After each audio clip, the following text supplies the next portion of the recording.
Hello and welcome back to the channel. I am your host, Maria Legier.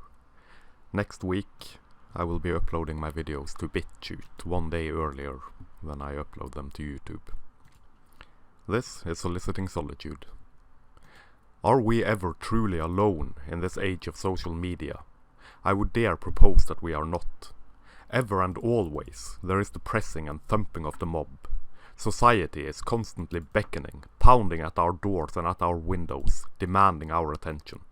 And we get suckered in, dragged down into the very pits of despair, into the fires of hell, by an unruly mob that jabbers on and on and on and on infinitely, without ever shutting up.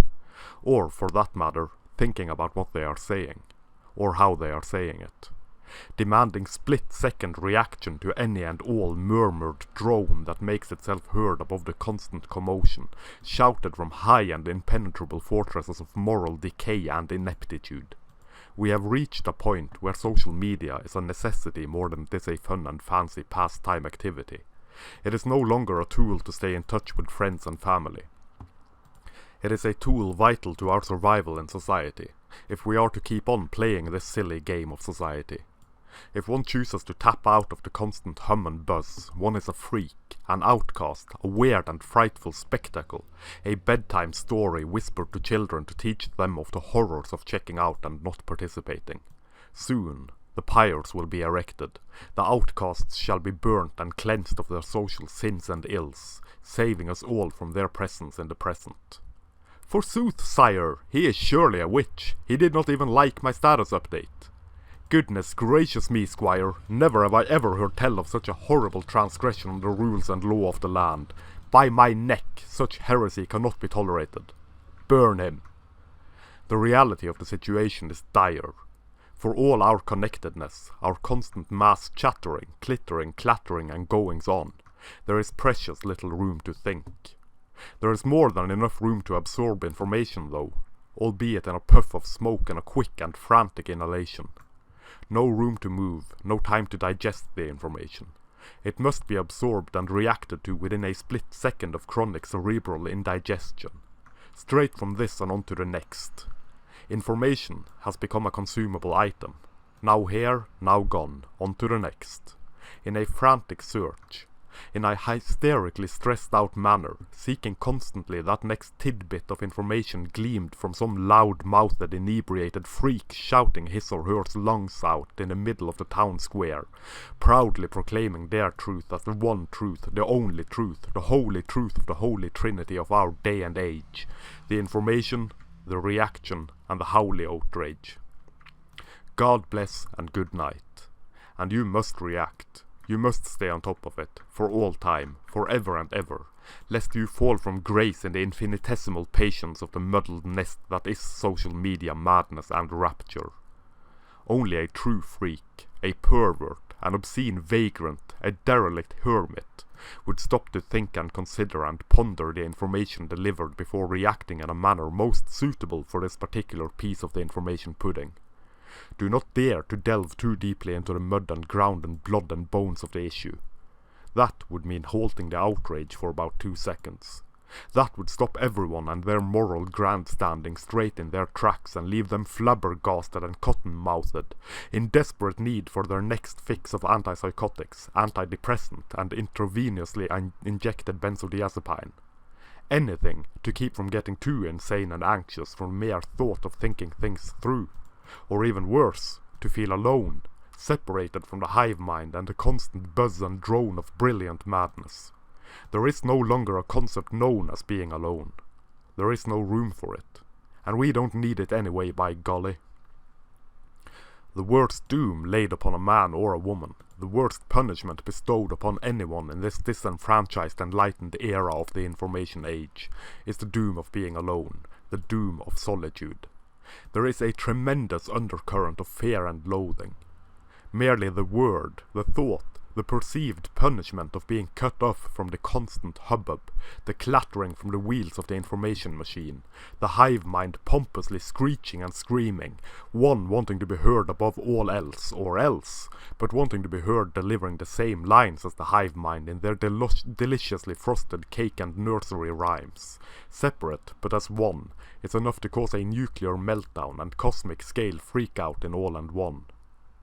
The grand machine of society must move forward, ever and always, no matter the road or the direction. It must progress, even when it does not know the way forward. In creating this mold, this tremendous cookie-cutter slice and dice machine of social media has become the grand machine of society and societal discourse. Society will ever and always show its wrath and trembling ire beneath its succulent and delicately whispered words of tangled information to set us all free from the bondage of solitude.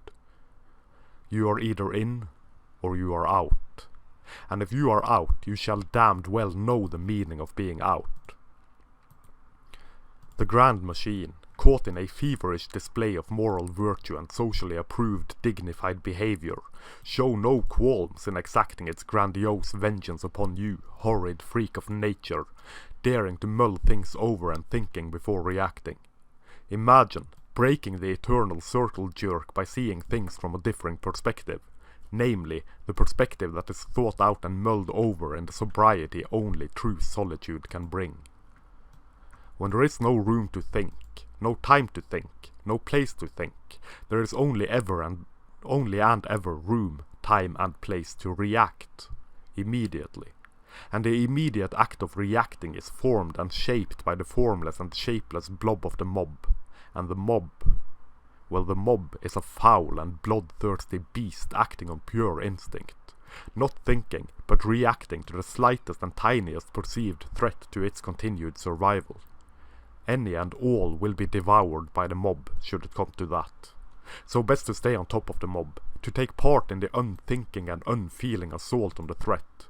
The outsider doomed to carry on an existence devoid of dignity, devoid of understanding, devoid of anything but the roar and rage and rampage of the mob, fueled by madness harvested from the souls of 1,000,000 mutants, whose greatest fear is loneliness, is being alone, is not having their virtue and their swollen feet firmly placed within the beautiful mass of worms and tentacles that is society, so that they shall be free to be dragged down, and to drag others down with them into the wicked nest of tentacled madness and self-devouring progression, diving head first into a future built upon ash and skulls broken by bike lock extravaganzas, swimming in a sea of spilt milkshakes over which spilt contents one should not weep. You do not weep over spilt milkshakes. Nor do you weep over the spilt blood of 100 crypto-fascist neo-Nazi scumbags marching the streets to demand any and all have the right to speak freely, you hate-fuck machine bastard. Now shut the hell up, fuckface, and leave the progression to the infantile herd.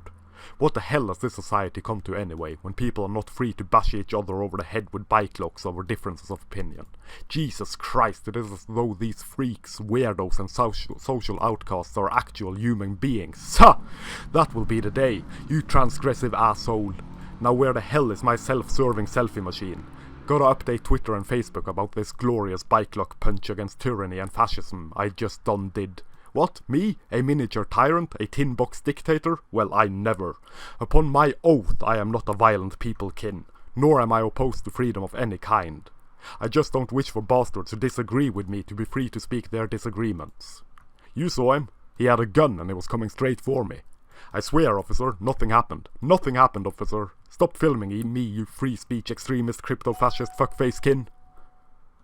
Now why in the hell would anyone willingly subject themselves to this roaring pit of madness and childish despotism? Why in the hell would anyone partake honestly in this social game, when the price for going against the grain is a padded bike lock through one's skull? You tell me. I don't get it, man. But then again, I am a weird and oddly bearded fellow, a pseudo-hermit in my own right, with more need for solitude than most and an understanding of human nature bordering on pop-psycho babble of the most popular and oafish kind. And upon my oath and honour, I am not a social man. There is very little, I believe, that can be stated with absolute certainty when it comes to social dynamics of any kind. Never understood it myself, to be honest, being an introvert to the extreme, much more in tune with the buzz of my own mind and my own company than the constant buzz and drone of the tumultuous streets out there. It is, quite simply, getting far too crowded and weird out there. One thing, I believe, is an absolute certainty. We are pushed and prodded into never being alone, into never seeking solitude of any kind. We are molded from an early age into partaking in the social game, to take part in the power play, the laborious process of being in, not being out, to not go against the grain, but do what is done by the majority. And what is being done now by the majority is the constant need for social validation, a constant grip and shake and bake of popular opinions cooked up in some meth lab somewhere and served with absolute certainty of belief, even when it has not been tried and tested through critical thought. Even when it has not been run through the mind mill of thought and speculation. Even when it has not been mulled over in solitude with no distractions and no constant whining background noise. Even when it is easily disproven with facts presented by those who are weird and freakish enough to do something so horrendous as take time out to think, research, ponder, and provide evidence. I struggle to understand why people are so willing to react and so unwilling to think. I mean, I think I know the reason for it. The game of social acceptance, the long-running and never-ending treadmill of being in and never being out. The immediate piling on to whatever some high and mighty merchant of supreme morality say in regards to some fragmented bit of information, becomes ever so important if one wishes to stay in tune and rhythm with the disharmonious beat of the funeral drum. The more connected we become, the less connected we are. The less connected we become, the more we fear being alone. For those who are not used to being alone, the mind chatter brought forth from the overwhelming silence surrounding oneself may indeed be very scary, even disturbing, because, in solitude, thoughts may surface that have been hidden, thoughts that have been blocked from sight and vision from lack of clarity of vision, and from lack of wisdom. This might cause some self-reflection, some introspection, some ideas that one is not as perfect and morally clean as one believed. And we can't have that now, can we? In this age of unbridled narcissism and holier-than-thou sentiments from the morality police.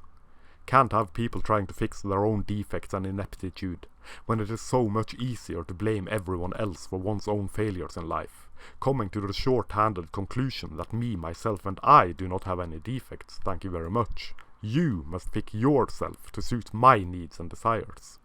I, on the other hand, need not fix anything, because I am always right. Always right, even when there is nothing left but a shivering gelatinous blob of barely contained self-righteous rage and childish temper tantrums. We, as a society, are bid to dance a dance of blatant superficiality. A long and slow and annoyingly short-sighted dance where no one is sure about the next move because no one ever bothered to think that far ahead. Instead of thinking ahead, we are caught in this extraordinary feedback loop of self-righteous diatribes gaining popular votes through the currents of the social media anthill. Like, share, carry on. Straight into the next righteous crusade and obvious hypocrisy from warriors of graceless harmonies and piss-poor coordination, who never once bothered to think before reacting. This lack of thought makes these people completely blind to their own hypocrisy, shouting from atop their padded towers, as the cannons roar and fire milkshakes aplenty down upon the poor huddled masses below. It's all right when we do it, but don't you dare reply in kind, for that would be hateful conduct. This lack of thought becomes blatantly obvious the moment one attempts to discuss matters with them. The only thing one can expect to gain from such an endeavor is a regurgitation of points, often previously refuted, which someone else in the midst of all the frenzied social media nonsense have said and spoken as truth divine. It is the same points, the same arguments, rebuked and regurgitated over and over and over again, with no semblance of individual thought and personal agency to be found from within the madness and the gibberish. Blame men, blame the Nazis, blame the fascists, blame misogyny, blame racism, blame homophobia or transphobia or whatever is the most popular thing to blame, the most popular shaming tactic available at that point in time. And when pressed, when poked and prodded as to what in the everlasting fuck any of this actually means, the replies tend to remain the same. I am not here to educate you. Educate yourself. Read a book. Or something of that nature. It is infuriating. Not for any personal reasons. I don't much care about engaging this nonsense in discussion. I consider it a futile endeavor. I find it infuriating for the pure lack of thought and self-criticism exhibited. I find it infuriating that these vile and hateful cretins point fingers and label me and people with whom I tend to agree purveyors of hate speech for daring to disagree with the current cultural narrative, flawed and fragmented beyond repair. All the while they themselves cough up bloody chunks of hate-infused vomit and actual fucking calls for and acts of violence from their rotten, worm-infested lungs without a second's pause, consideration and thought. Because everyone else is doing it, so it must be alright, surely. And as we all know, the ones whom we decide in our grace and glory are the other, are ripe for plucking and ripe for being devoured, skin and flesh and tendons and bone. If one seeks out solitude on one's own terms, if one engages in solitary thought, in meditations if you will, there is a humongous chance that one will meet oneself. And that is frightening in and of itself, as the self is not always what one would like to believe that it is. More often than not, it is nothing like what one would think. When one's faults and flaws make themselves heard, there is little to do but to change it, or be devoured by it. And to change something of that nature, of that size, if one has not met it head-on previously, is a frightening prospect. As well it ought to be. Nothing worthwhile is easy, as the saying goes. It makes for far easier living to blame everything else, anything but oneself. Then come the crisis, then come the sudden forced rush of introspection. At some point in life, things will begin to crumble. One will begin to break down, bit by bit and piece by piece. The biological clock will tick and tock. And if one's entire life up to that point has been built around superficial and immediate reaction, superficial and inconsiderate and egotistical reaction, with no room for self-examination, with no room for introspection, with all the chitter-chatter of the hive taking the place where solitude should have been, castles will crumble, and the self will grumble, and something resembling pure madness and insanity will emerge. Then it is either to buckle down and backpedal like someone possessed, infuriatingly finding something to hold on to in order to keep the illusion of being righteous and justified and this or that alive. Or it brings a sudden rush to rectify what is wrong with the self, quickly and immediately, before time runs out. But if most of life up to that point has been wasted away in superficial grandstanding and virtuous shouts and howls and snarls and grunts, what is there to build upon? How does one go about rectifying something of that nature, if it all comes tumbling down in a short, swift stroke, a brutal blitzkrieg of truth bombs and sudden maturation of the mind and spirit combined? See, for all my criticism and blatant attacks on this new web of lies and tangled misinformation that is the social justice warriors and their ilk, for all my rants and rambles and ravings on feminism and their cohorts, there is precious little I am as critical of as my own thoughts, values and opinions. I find myself fact-checking vigorously and researching like mad to make sure and make certain that when and if I speak on a concrete case, I am presenting truth. I engage in long internal dialogues with myself to see if my opinions on this or on that, if my thoughts on this, that or the other stands up to scrutiny, or if they are easily torn down. I do this by viewing things from perspectives different from my own. Novel thought, no, to actually lend some credence to differing perspectives and take them into account when making one's mind up on a certain topic. Were I so inclined, I would dub this empathy. As it stands, though, I am no longer certain what the word empathy even means. That seems to be the case with all words in this day and age, the fantastic dawning of new speech and thought control. Now, I would like to state that this does not mean that I consider myself to never be wrong about something. That would be foolish. It simply means that I tend to think before I react. Due to this, I tend to think very slowly, which makes for decent enough material in long-winded and hopscotchy writing, but makes me absolutely useless in debates. It is both a strength and a weakness, depending on how I would like to present it. It is a strength in that I am very sure and certain in my beliefs and opinions, in what I know and in what I think. It is a weakness in that I cannot for the life of me enter a debate. It also makes it difficult to write on very recent events with any level of certainty. What makes this long and slow and deliberate pondering of mine possible is my love and longing for solitude, my seeking it out whenever I can. Of course, it is the same situation that makes debates nigh impossible for me. Now, to be clear, the somewhat extreme levels of solitude which I tend to longingly seek is not the levels of solitude I think most people would enjoy, or maybe even benefit from. What I would recommend in regards to solitude is a balancing act, treading a fine, a gorgeous line between the hyper-social madness we see and the extremes of solitude.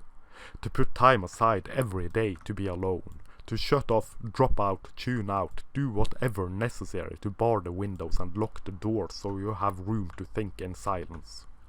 It does not do for anything but a stressful life, in my opinion, to be constantly tuned in, constantly part of the buzz and the drone, anxiously awaiting the next bite-sized bit of information to react to on gut instinct, lest you fall from grace and the mob turns on you instead.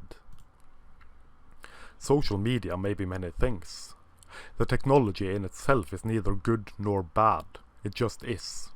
This overuse, this dependence we have built around it, coupled with the constant need for social validation, creates nothing but a breed of humanity who only ever seeks social validation, who will write and say and agree with just about anything, as long as it is what the hive demands.